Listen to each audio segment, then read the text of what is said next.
Wing of an Angel is a memoir of one woman's journey from adversity and trauma to pioneering in bringing mental health, a brand new mental health paradigm into people in prison.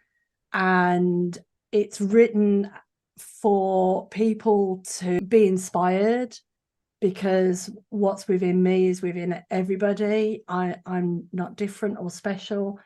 So it's written to inspire others to do whatever they're called to do in the world, and also to help shape a world where we could eliminate stigma, where we can look at other people and see that they may be in different circumstances to us, but they're not others.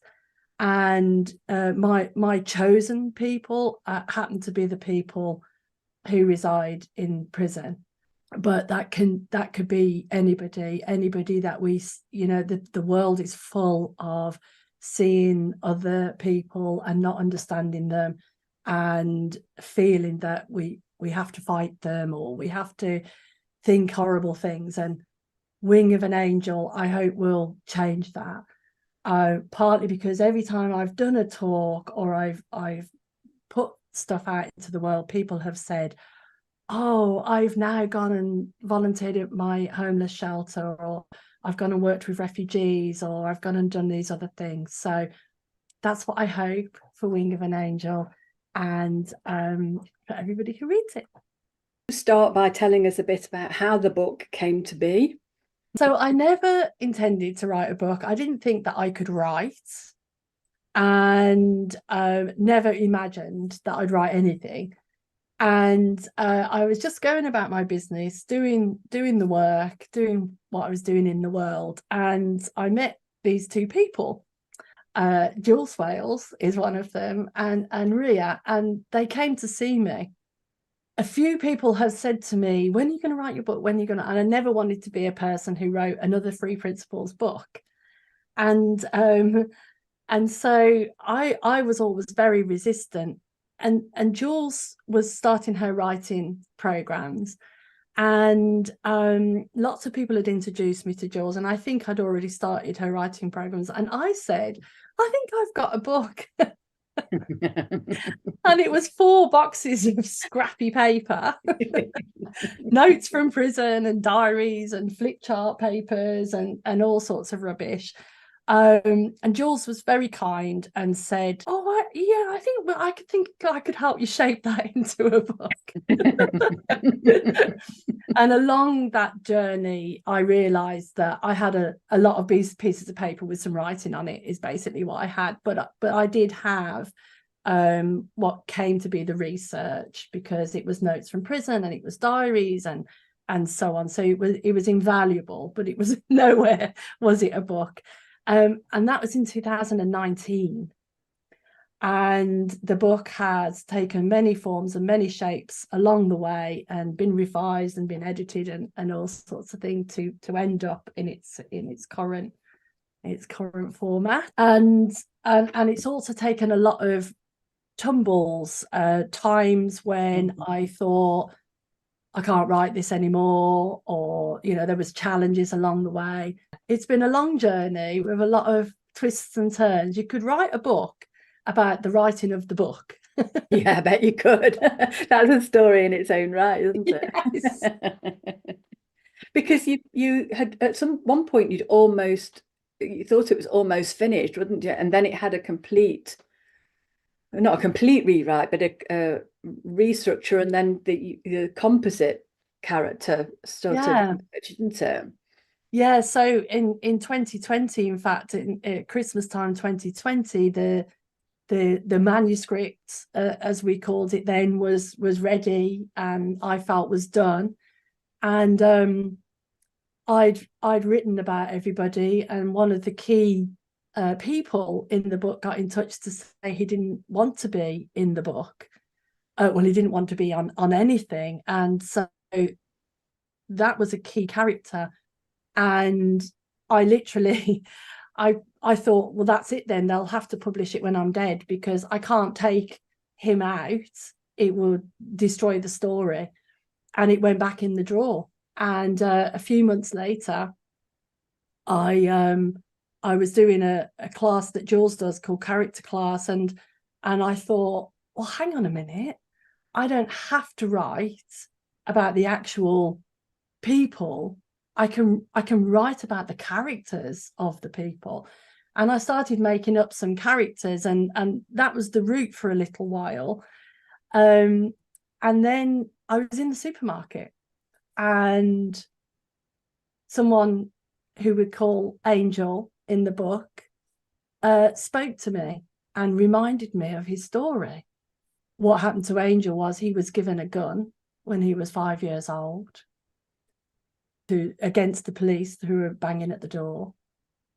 And Angel said, "You have to tell my story." And I literally dropped my shopping bags and went home, and Angel wrote his story, or his version of events. Actually, then what happened was Angel wrote all his own chapters and told me where to put the chapters. And it was very, very clear. When I started writing Angel, I didn't need the composite characters or any of those other things. Angel was enough. Angel told his story through me. And what happened was, when I started to revise the book, I realized there was a lot of people in there. So I'd very much wanted to honor all the amazing people that worked with me during the Beyond Recovery days. I'd wanted to honor all the people that I'd worked with, and there were names and names and names. And on this revision, I realized there's too much. The reader's just going to get confused. Who are all these people? And which one? What did that do? And actually, I remember Jules occasionally going, "Just remind me again, which one's that person?" And so I ended up taking everybody out and writing it from my story and Angel's story, and we wrote the book together. And those people then, I have honored them in the book, but their stories aren't about the main event. And it actually made the book tighter, a better read, less confusing. So it was magical, because I thought it was finished. I would say that was a major revision. Yeah. And to me, that just shows that something that Jules always said to me was, the book knows when it's ready. The book will tell you. And the book did tell me. The book told me when it needed to be revised, and I laid all the chapters out, and I knew where to put the different chapters, and it was magical. And then eventually I knew the book was ready to be out there. And there's been other people involved as well, though, hasn't there? It hasn't been just you on this journey. Tell me what you mean. Well, you've had editors look at it. And I see. Who are these other people? Absolutely, yes. Editors, a developmental edit in the early days, line editors, all sorts of people. Lots of people. I thank you all. I literally will not say any names, because I won't remember everybody, and I don't want to offend anybody. So to launch the book, I launched a Kickstarter campaign, and again, thank you to absolutely everybody who supported me on that. And that's been massively helpful in meeting the various publishing costs. But it also meant that more people knew about the book, and it's gone out further as well into the world. Was Angel's story a story of real events, or a character telling his story through Jacqueline, with examples of situations which could have been real? So Angel's story is real. It's more than one person. So the Angel character is a real character, but also has another character in there as well, to help disguise and protect him and his family. Every single story and words and events in the book are real. And they've all been told to me, or I've witnessed them myself. But some details have been changed to protect the innocent. One of the messages from Angel is that there are angels everywhere. So Angel lives on your street. Angel someone's brother, angel someone's sister, angel someone's father, angel someone's son. And to look for those angels and realize that all the angels sometimes need a little help. What does it feel like now to have finally published this book?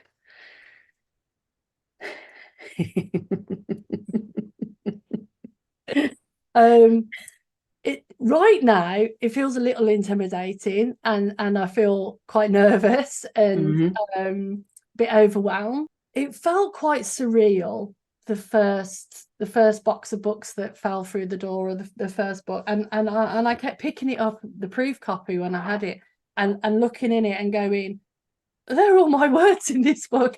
And it's quite a thick book, you know, so I kept looking at it thinking, wow, I wrote that.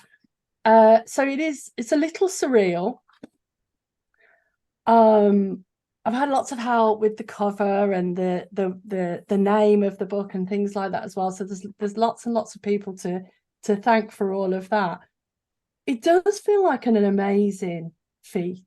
Yeah, it does. And it feels like when I started writing it, I was still very much in the prisons and working in the prisons. I'm much less doing that now.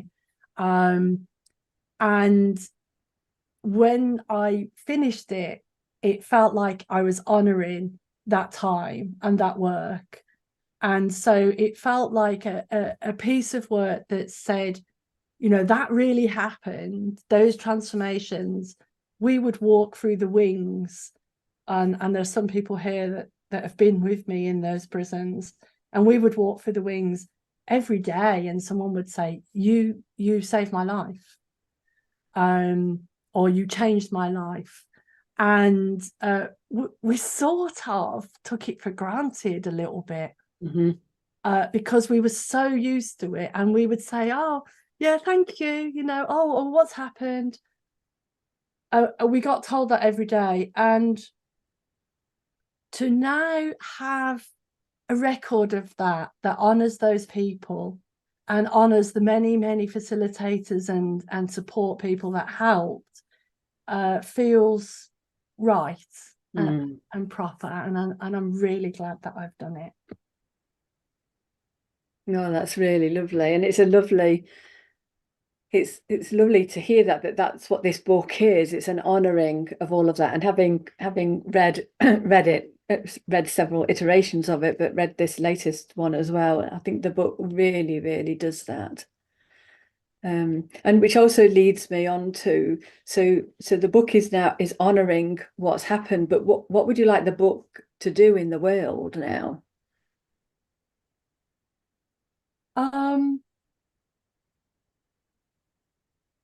Well, yeah, like I said earlier, I feel that the message of the book is for that everyone can make a difference every day, and that there is, it seems like a big thing. Oh, you know, she went and worked in prison and she did this thing, but in actual fact, that's not really the point. The point is that every single day we can have an effect on another person.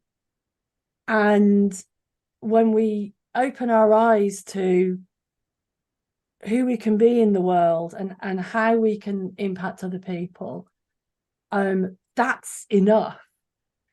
And I had someone call me today, serendipitously, who's been out of prison 10 months now, very proud. And he called me to introduce me to his new girlfriend. And you know, wanted her to know me and so on and so forth. And he has introduced her to Sid Banks. Oh. And that night they watch Sid, they watch Sid videos, and to think that that's the impact, and that other people are, the ripple effect of that's huge. And it's not about, it is wonderful that he's out of prison, he's been out of prison 10 months, and that he's determined never to go back, and he's doing well, and everything. That's wonderful. But the fact that he spiritually is awake, and he has met someone else who is spiritually awake, and they're on this journey together, that's an incredible thing. So I want the book to, I feel that Wing of an Angel can take those angels' wings and spread them to everybody, and have everybody know that I can be nice to my Amazon delivery man, or the barista, or anybody, and that can make an impact in their lives. It doesn't have to be big, and it doesn't have to be, you don't have to sing and dance about it like I have. You're not singing and dancing about it as such, not in that way. I will be after this. Yeah, I hope so, yes. One of the things that I really wanted for this party was that you would talk maybe slightly less about the book and more about you. One of the things that I really know about you is that you don't talk much about you. So I really wanted to make sure that we're talking about you and the stuff that you've done. And also, one of the things that I wanted to kind of bring to the fore a little bit as well is people see all of the positive outcomes and all the great stuff that you've done in the prisons, and probably don't know so much about how that actually came about, because it wasn't it wasn't an easy thing that you've done, and people just see the the stuff, the success that you've had, and maybe not heard about some of the other stuff. So one of the things that I'd like us to do now is talk about some of that stuff, and also read something from the book as well, because so that it ties in. So we are honouring the book still, but also I want it to be about you. So do you and I have talked about this already, so you know which pieces I'm going to ask you to read. So do you want to tell us a bit about the hard stuff about working in prison, or do you want to read the story first and then tell us something? Yeah, I'll read a story, if that's all right, if people would like that. Yeah. Yes. Okay. Thank you, Jacqueline. So tell us what you're going to read and what page it's on, just in case anybody has got the book handy and they might be able to read it along with you. I'm going to read Miles's story on page 168, Hiding the Peacemaker Inside. There is an essence beyond the behaviour in every human being. It's what I look for in the people I work with. It helps me see past my judgments of what's right and wrong, past my abhorrence of what they've done, past my heartbreak at the harm they've caused. The knowledge that human potential and mental health lie within consciousness of all human beings always manages me to bring me back to the love and understanding. It helps me find a way through the judgments to the root cause of the suffering. Hurt people, and all people want is peace of mind. My grounding in that knowledge was never tested more than after one of our groups at HMP Rye Hill. Wow, Paul said. It was Friday afternoon. We stood in the car park of the prison at the end of the 3-day programme. The air tastes different beyond the thick grey walls and barbed wire. The sun is kinder. The birds sing louder. I saw a reflection of my own dazed mind on Paul's face, softened from insight. Our hearts beat in time, full of gratitude for the hours we'd spent behind those walls. The 8 prisoners in the small porter cabin had brought gifts of humour and resilience and stories of pain and suffering. I'd had my heart and mind bashed around like a tennis ball. Emotions swung from horror to delight, from pain to love, back and forth from one minute to the next. I know, I replied. Paul and I went for lunch. Words weren't necessary as we sat bathed in a deep feeling that needed quiet. We parted with a final hug. Safe travels home, I said. I'll call you tomorrow. I never asked what crimes have been committed. At first, it was to ensure I kept my mind clear of judgment. Treat everyone the same. Then it just became a thing. Sometimes I got to find out the nature of the crime, a safety factor, for instance, if there is a danger to women, or because a support worker had an opinion that I should know. From time to time, I got to find out after I'd finished a group, when I was doing a follow-up or if some behaviour had been triggered. This is the way it was with Miles. Miles had stood out from the rest of the group, sharp-witted and bright, ready to engage, ask loads of questions. He was a strip of wind with a fast Scouser accent in his late 20s. The whole group laughed at his antics. When he got embarrassed, he'd pull his red knitted hat over his face, like a young child. He seemed to take care of everyone. He was the sort of lad you want to take home, give him a good bath and feed him up. Later that day, I removed my heavy work boots and curled up on the sofa in my kitchen, happy to feel sunlight on my face through the dusty windows, grateful for warm socks and a steaming mug of coffee.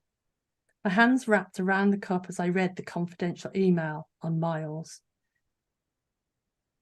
Cold shards of dread pierced my fluffy reverie. A dense fog filled my mind. Mascara stained my face. Are you okay? Rob said. Shame welded my tongue to the roof of my mouth. The world shifted on its axis. I felt sick, dizzy, and frightened all at once. No, I said. Rob came to sit next to me and I snapped the computer shut. I need to lie down, I said. I lay on the sofa and he wrapped me in my favourite blue blanket. I stared at the kitchen table legs, afraid to close my eyes, afraid to keep them open, just afraid. Miles had committed a crime so dark and horrible I can't even write about it here. I'd never imagined something so terrible. I was ashamed I'd been so kind towards him, that I'd wanted to bring him home and look after him. I'd been stupid to believe there was goodness in everyone. How could they be? And how the hell could I make a difference with my quirky ideas? Questions whirred and spun. Doubt flooded me. Depression overwhelmed me. I couldn't speak, I couldn't explain, I couldn't make any sense of it. The whole premise of what I was sharing was that all humans are good at their essence. If that was in doubt, then I couldn't carry on. The thing must be true for everyone, no exceptions. Otherwise it's a house of cards that would tumble down. I felt ashamed I'd even tried. The next day arrived, a dark cloud blanketed me and kept me sane while my world adjusted. Everything ached. On the second evening, I texted Paul. I don't know what to say, I said. I know. Paul's Morse code of a nothing text told me he felt the same. He knew what I knew. He was living his own night of the long knives. On the third day, I sat on my kitchen sofa in my usual spot. I felt I'd been there for weeks. The wind gusted through the trees. Sunlight dappled on the counter. The sound of a blackbird trilled in my heart. As the fog lifted, this is what occurred to me. Even the worst crime is still behaviour coming from a misunderstanding. Terrible deeds are done from an unhealthy mind, and there is no line. All human beings are worthy. All are pure at their essence. And finally, the work I do is more important, not less, when faced with things I don't understand. I remember many years ago, a friend of mine also did some work in prisons, and I had the conversation with her. It's like, how do you work with people who have done such terrible things? And I think you've kind of alluded to it a bit here, but would you say some more about that?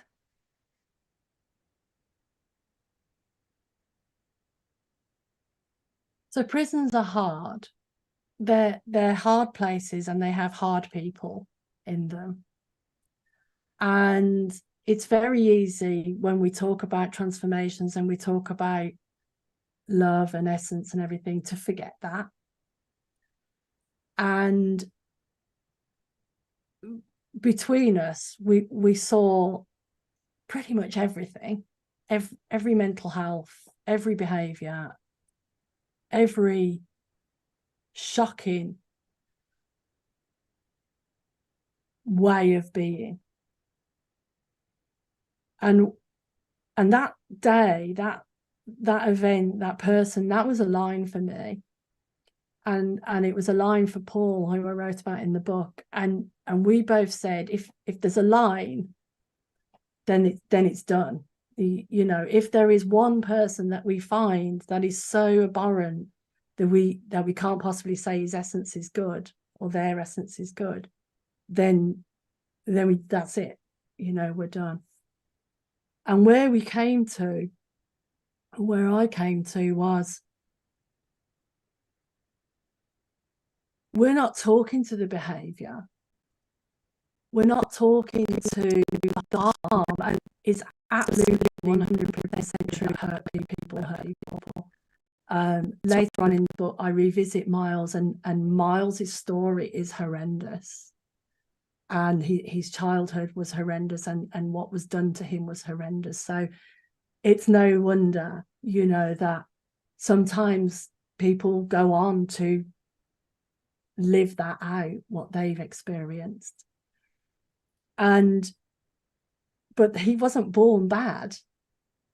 He was born, he's of nature in the same way that we all are, and the essence is absolutely pure, and the essence wants to thrive, and within the human being, the essence wanting to thrive demonstrates its way in some terrible behaviors sometimes, because they're trying to protect themselves or protect their families. And at every single group I've ever had, used to really surprise me in the early days of working in Onley. We'd always start with, you know, what are your challenges and what are your hopes? And every single man we ever spoke to talked about their family, their children, and protecting their people. And their behavior came from that. It was misguided, but it came from that. So the journey was always to look beyond that, and to look for what was pure and true and real, and within ourselves. So for me, I knew that what I'm seeing in the world is being reflected back from what I'm seeing in myself, and that the worst behavior, I can tell you some really bad behavior of mine. I've probably never done something to go in prison, but potentially I have. But I've done some shocking things. I've done some upsetting things, and I never did them. When I think about that behavior, I never did them to hurt people. I did them because I was hurting, and I was trying to make sense. And it's really just that exacerbated. So it was more that, and I'm not the only one. You know, many people worked with me, and not only that, I've read about many angels going into prisons and people working in AIDS communities and people working in homeless communities, just giving love, because they're not seeing the problem or the behavior or the symptoms or the issue. They're seeing the essence, and that's what, you know, we have to look for to be able to do that work. And then the rewards are incredible. You know, the rewards are so, I got way more than I ever gave. And I feel totally blessed to have been able to do that work and be part of some people's stories. Mm. And you wouldn't have known that when you first started out, I'm guessing. So why did you want to work in prisons? I didn't.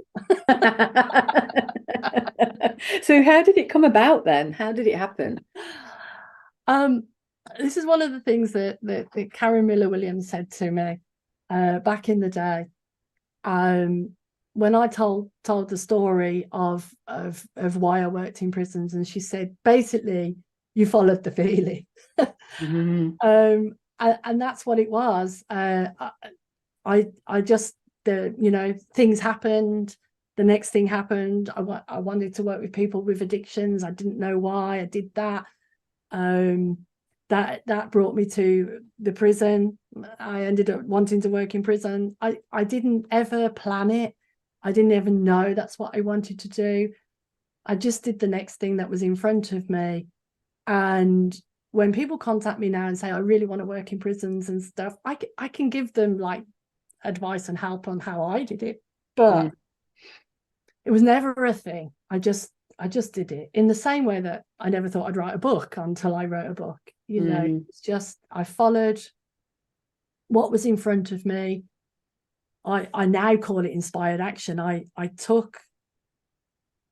followed my intuition, took the action that looked like needed to be done, and then found myself in prison. And, one of the stories in the book, which I've told many times, I stood on the wing. I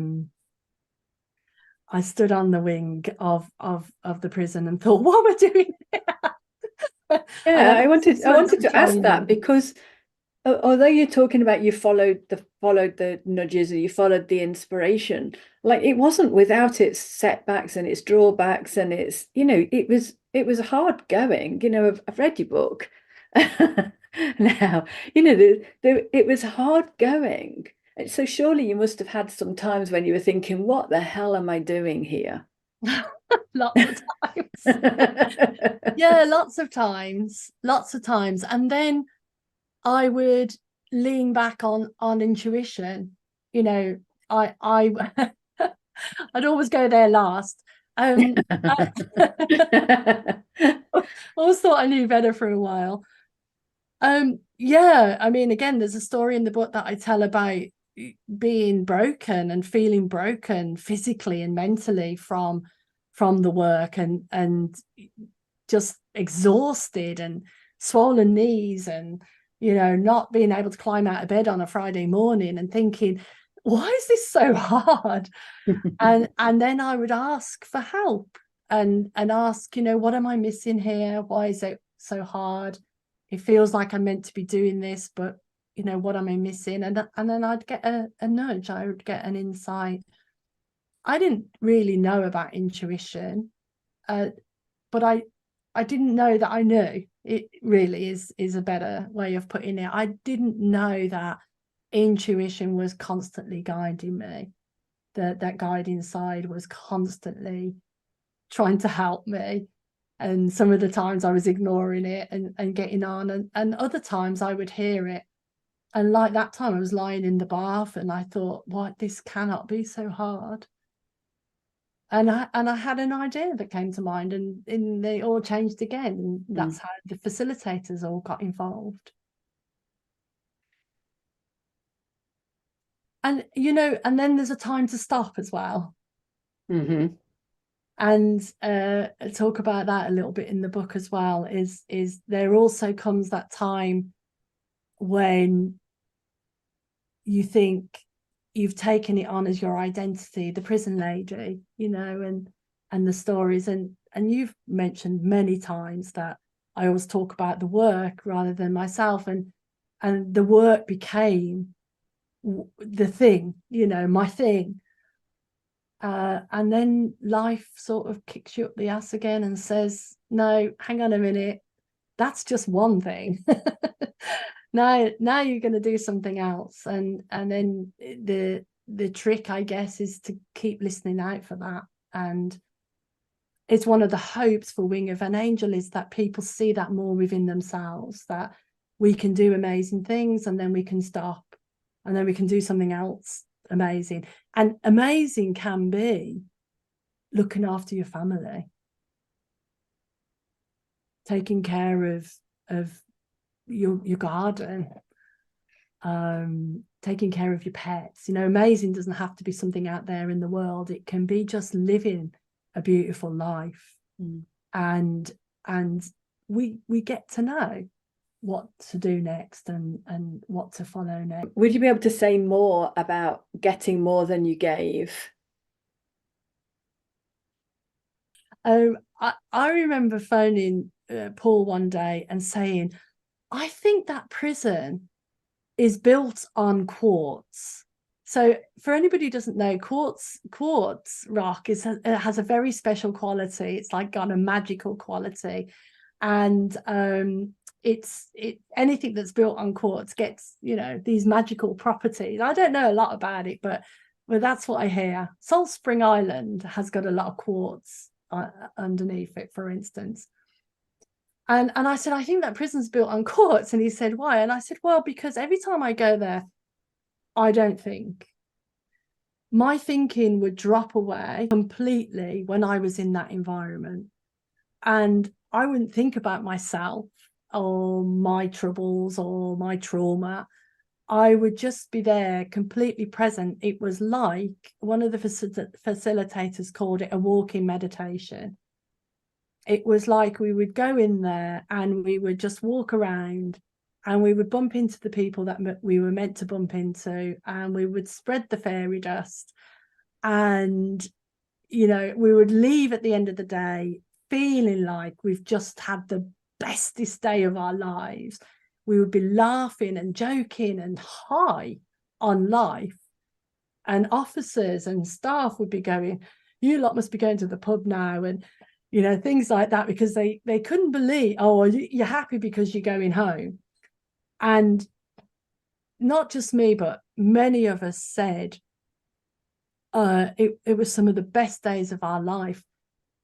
And it's because you really get to see, when you're sitting in a room of 15 guys who have done all sorts of scary, bad things, and they're talking about love, and they're leaping up to get a chair or make a drink for somebody, and they're hugging each other and they're crying and they're saying things like, I've just realized that I never knew my mom's favorite color, and now they're listening to their mom and finding out what their favorite colors are. And like, who wouldn't feel blessed with that? You know, it was just mind-blowing. One of our visitors, I used to take a lot of visitors in, and one of our visitors said it was like sitting in a room full of philosophers. So, you know, imagine this, that you're going into one of the hardest places. It's smelly, it's cold or too hot, it's dirty, pre-COVID anyway. It's clangy, there's keys, there's chains, there's people hiding to try and escape. There's people on roofs shouting. There's dogs attack dogs, you know, that you're not allowed to touch. There's so many hard things. I was going to say that's not just the staff. And, some of the staff were beautiful as well. It's a dog eat dog place. It's a dog eat. It's brutality. There's people who are harming themselves. There's people who are hanging themselves. Yeah. There's hostage taking. There's people with shanks. You know, like if you leave a lipstick anywhere, they'll turn that into a shank. It's tough. What's a shank? A knife. Oh. It's really, really tough.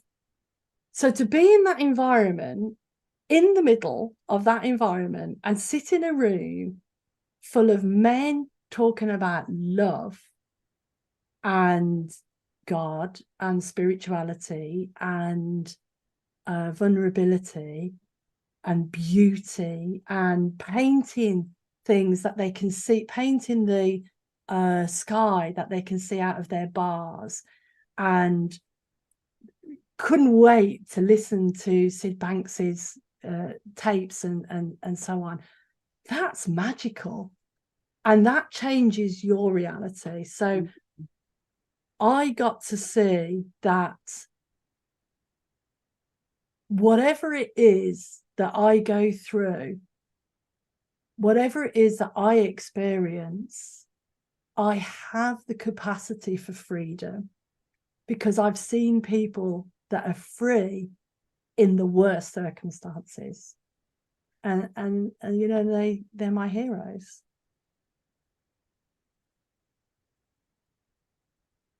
I also would like to read something that answers that question, if that's all right. So this is from the chapter, My Parents Were Innocent. And I'm not reading the whole chapter. I'll just read the prison notes. Mm-hmm. December 2016. I found a new level of freedom today in prison. It never fails to astonish me how much I see for myself when sitting with these guys. The man who impacted me is in prison for sexual offences and has committed violent crimes against women. I'd kept my guard up. It was so warm inside the porter cabin. I was dozy. Paul sat to my left, and we had 10 men in a semicircle. Today was our last day of the 3-day programme, and we had lots of long moments of quiet. I felt Jordan shift in his seat to my right. I glanced at him, and he said, I feel free. I was sitting on my hands. The warm fabric of the chair was scratchy on my fingertips. Warm sun filled the porter cabin with light. Sweet smells from the organic gardens infused the air. Birds chirped in the aviary. Wow, I said. At his words, a flush of wonder inside my body spread to my hands and face. My eyes pricked with tears. An explosion of fireworks flashed in my mind, followed by a deep sense of calm. His freedom had freed me. I didn't even understand why. I just knew what he meant and felt the same. He spotted the change and asked me what had happened. I felt a sudden burst of gratitude towards Jordan, towards the men in the room, towards myself, and towards my parents who've been dead for many years. In one big, sudden moment, I realised that they'd been doing the best they could, that their abuse and neglect had been them acting out of their own trauma and pain. My parents were innocent, I said to Jordan. I've never seen this before, but because of Jordan's feeling of freedom, I saw I could have freedom, that I could let go of the pain I carried and move on. One of the things I really love about this book is your story, like your diary entries, your personal journey, not just in the prisons, but outside of the prisons as well. And I'm sure that people are going to really enjoy hearing about that as well, because it's an integral part of all of the work. But my mom's question was, when, you know, in regards to the work in the prison, how do you take care of yourself in your life? And I'm interested how you took care of yourself writing the book. I mean, writing the book, how did you? Thank you so much. So there's this magical thing called intuition and inner guide, and it's also very common sense. And if you're listening for life to help you, you take care of yourself. Now, there were times when I didn't, like I said about the time in the bath when I thought this is all too heavy and too much. And then there's other times when you know, and the best way to describe it is when I've worked with prison officers generally walk around with fear and anxiety and looking for trouble. And guess what they see? And if they walk around being present, they walk around not looking for trouble, but they see trouble when it happens, because they're present and because they're listening and because they're not in their head. So you can be in your head full of what you've got to do and not take care of yourself. And if you're present in any situation, you know how to take care of yourself. So it changes. You know, I could give a list of, you know, I didn't do this, or I was sat near the panic alarm, or I did, but I broke all those rules. My favorite time was something called free flow, which is when 750 men who live in the prison were all out in the yard together. That was my favorite time. And that was the time when the officers and the staff would say, don't go out, it's free flow. And I go, oh no, I want to go out during free flow. Because when I went out during free flow, first of all, I had a lot of angels looking after me. There were men who would basically throw themselves under a bus to protect us. But I didn't know that. I just loved that when I went out there, when any of us went out there, people saw us and were reminded of their true natures. And so they would be all walking around. There's a story when I took two girls in, and the girls were petrified, and we were walking through free flow, and they stuck to my side, and these men were out there, and they're all like being tough and everything, and then they go, oh, MamaJ, and they'd run up and they go, I made this in woodwork for my mom, and they were like children, and they'd show things. And then they saw the girls and they'd go, hello, ladies. And they'd get all manly again. But what the girls saw was that when they saw me or any of the facilitators, the wonderful facilitators, they were reminded of that feeling they had in group. So I felt protected all the time. There was some self-care that I had to look after, like, you know, getting rest and making sure that I drank plenty of water and things like that.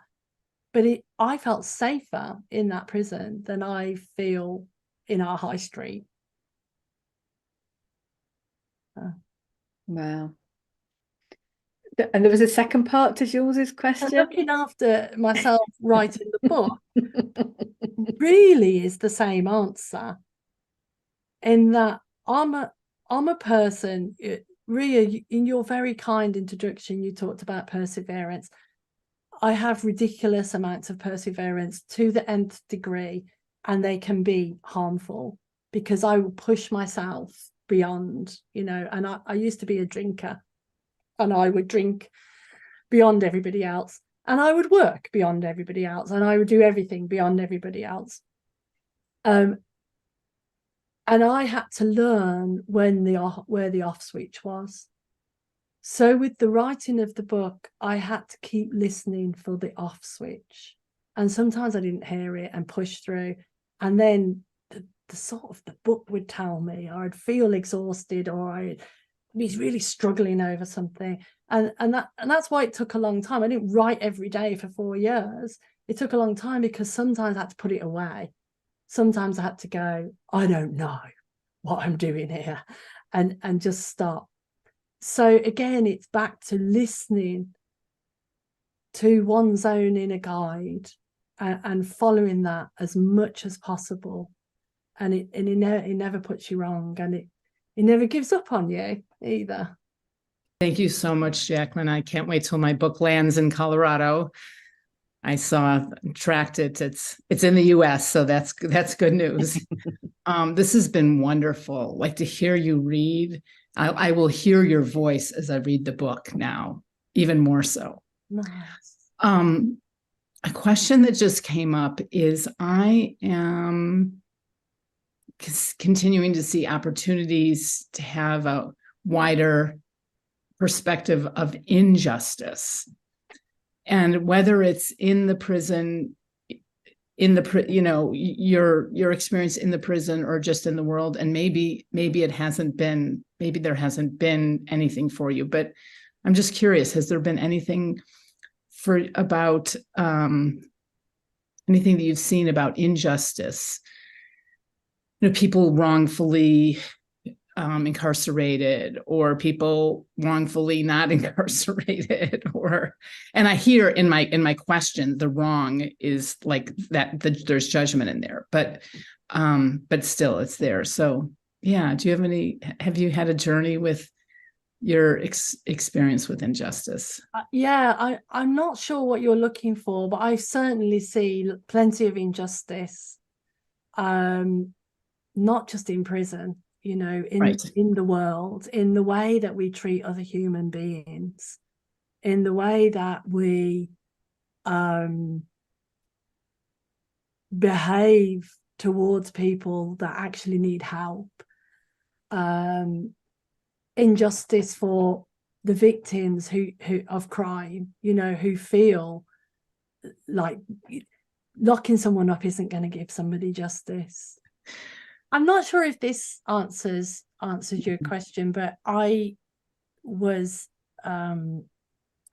mugged and robbed on Christmas Eve, or when I was much younger, a long time ago, and it was a tussle. The handbag was over my shoulder. The guy wrestled with me. It was a back and forth.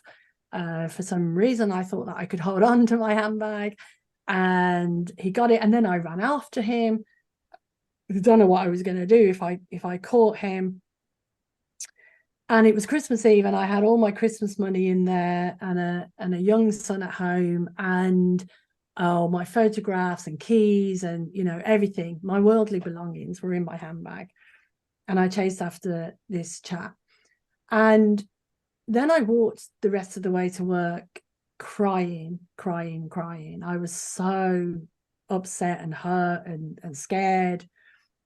And I passed many people, and not one person asked me how I was, did I need help, what the problem was.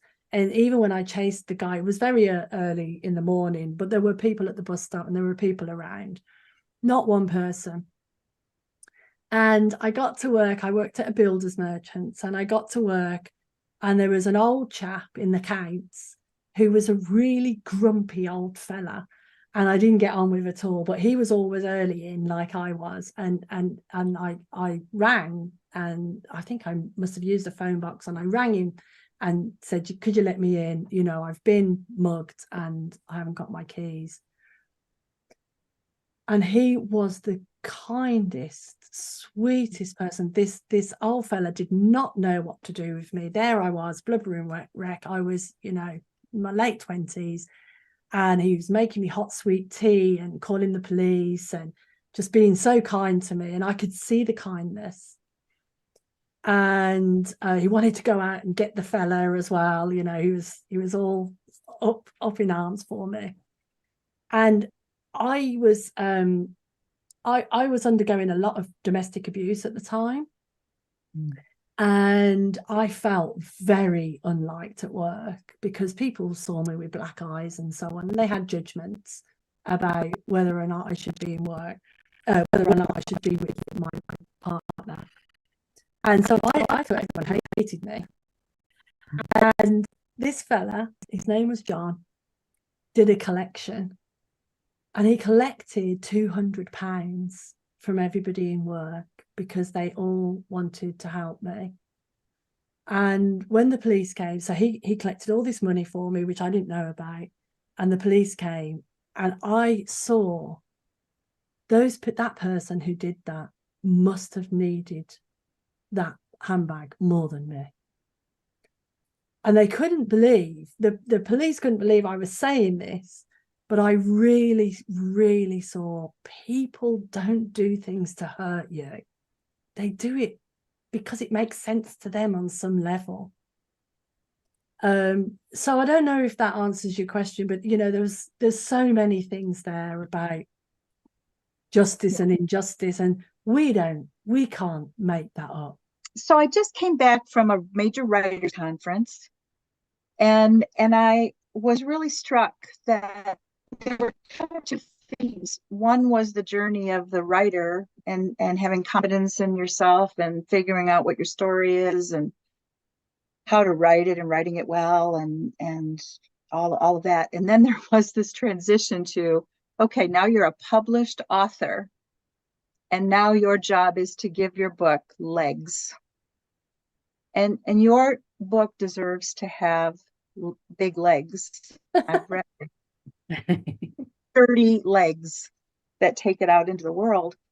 And what strikes me is that and you were just talking about this, it is a story about your work with people who have really done terrible things and have to search for self-forgiveness and redemption.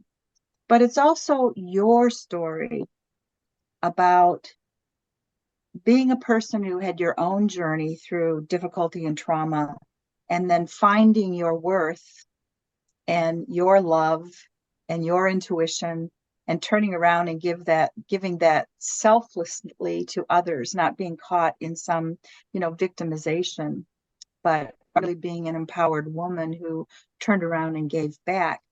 And that is a story that has universal appeal. And I came away from the conference very aware that we have to find ways to promote the universal appeal of stories, and that it takes a village. So my question to you is, how can each of us help you promote your book?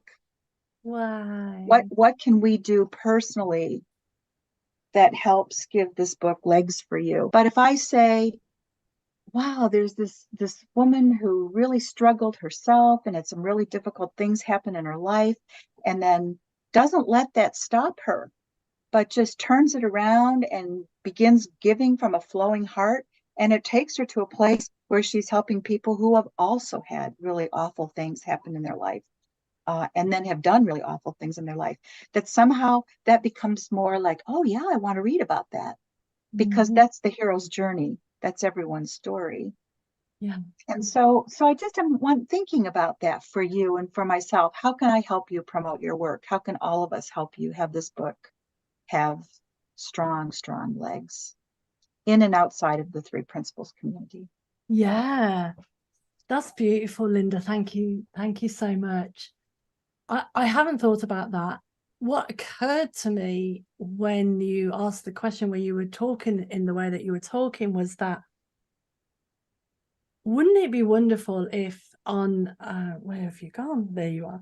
Wouldn't it be wonderful if on the posts that I make and the stuff that I put out there, that actually people started talking about their journey or what they've seen about adversity and what things they've overcome. And so we start to get a global voice of, yes, it's everywhere, and people can move through things, and also people can help other people, and then it starts to be, because one of the things I am concerned about is you can't help it when you stand on a stage and this, you stand on a stage or you do stuff, people think it's you and you're special because, well, it's okay for Linda because she's a pioneer in this work. But actually what we're saying is, no, you too. And it's really hard to say that from that stage.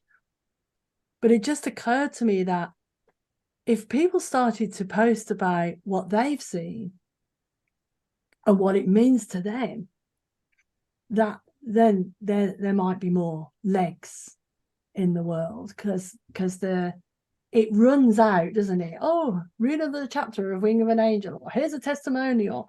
And I've avoided doing that a little bit because I really want it to be a conversation. Yeah, it because it touches on the universal themes, how I can speak to the universal, the personal. I heard from someone who took a Hay House workshop that one of the presenters said that the more personal, the more universal. And that is a beautiful thing in your book, that it was very personal about it. It wasn't that you just went into these prisons and it all unrolled and unraveled beautifully and easily. It was fucking hard sometimes. and you just stuck with it. You took inspired action and you made a big difference in the world. And a lot of people are they don't see that connection to inspired action. So I think that's helpful what you just said, just like speaking personally about how the book impacted me. Yeah. And posting that anywhere and everywhere. Yeah. Mm. Yeah. Definitely. Thank So, you. so I'd like to add to Jacqueline's reply on that, because there's quite a simple way for a lot of people to do something, and that's to write a review of the book, and touch on that, how has the book impacted you personally in the reviews that you put on, wherever you buy it from, whether it's on Apple Books or whether it's on Amazon, or if you subscribe to Goodreads, but wherever you can, is write a review about how the book touched you, because the more reviews a book's got, it helps it get out into the world a bit more. And the other thing is that it could be if you know somebody where this can make a difference. So a reporter that could do an interview, somebody in politics that you think they need to read this book, people who are forward thinking or progressive, because it's not the book, it's not me that we're promoting the voice, and we're promoting the fact that there can be change in the world. And so those are all good avenues. Podcasts, if you know people who do podcasts. So that's what I'm going to be doing over the next 12 months. So just say very quickly, what's next for you on your writing journey? So I am going to be writing some companion books for Wing of an Angel. So sort of like questions and workbooks and things that people can help uncover some of their own, what they want to do in the world, etc. And I'm also going to be writing a book of short stories about some of the situations that I've seen and the people that I've met, and I'm just going to write some fictional stories about that. So I'm looking forward to that. It could be like mystical prison stories type of thing. So yeah, hopefully be gritty and exciting. Most of you know how to connect with Jacqueline. She's everywhere. She's on LinkedIn, she's on Facebook, she's on Instagram, she's on YouTube. If you just Google her, Jacqueline Hollows, she will come up. First of all, just from Alfie, dear MamaJ, I feel so touched listening to you today and your deeper message that it's possible for all of us to find forgiveness and let go of judgment of both ourselves and others. Thank you. So now brace yourself. Okay. So this is from Omar. Okay. I just want to thank you for being that angel to pave the way for other angels to guide people to their innate well-being. And personally, for showing me this experience I could only dream of. I could have never imagined doing the things we have done in and out of prisons, but because of the angel you are, you have shown the world whatever you want to do, you can do it. With love and thank you. Thank you so much, Jacqueline. Thank you so much. Thank you for your beautiful hosting. Thank you, everybody. I love you all. I love you. Thank you. Thank you so much. Thank you. Okay. Thank you, everybody. Have a lovely